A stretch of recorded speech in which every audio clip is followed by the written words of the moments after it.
A lot of people don't know that motherboards are fixable. Let's go to the microscope and I'll show you how to fix one. This is a Bluetooth speaker motherboard where the USB connector ripped off of it. So I have a port here. Now you can tell that there's more than 2 connections. All we need is 5 volts and ground for this one. We're also missing our 5-volt pad, so we'll have to run a jumper. Let's use some flux and clean up this area. Flux is a paste that you add when you want to get the solder to flow easier. Now we're going to use this solder braid and we're going to just suck up these holes here, clear this pad, and clean it up. The underside of this connector was so full of solder, so we're going to need to clean this up too. Alright, these holes are perfectly cleaned out. Our board is looking a little crazy with all this flux, so let's add some isopropyl alcohol and clean it up. Now we can add our charging connector. Alright, I'm going to add a little bit of flux here. The easiest way I found to do this is to partially remove the port real quick.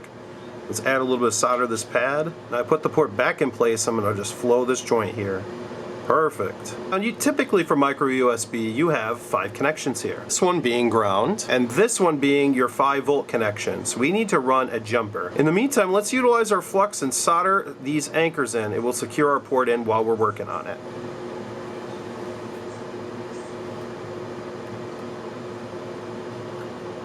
And we'll do this one as well. Perfect. Now we do have 2 other major anchors right here and right here. So we're going to flip the board over and solder these in. Perfect. Perfect. Let's solder these back legs too for good measure.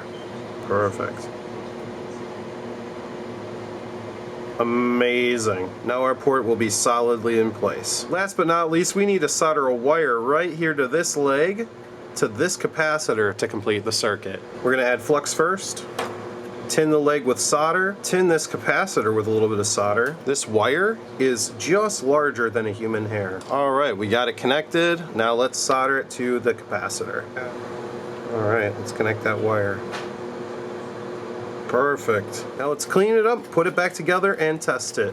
And it's working. It's charging at 5 volts and 1.6 amps. If you guys like this video, I have many more like it. Consider subscribing.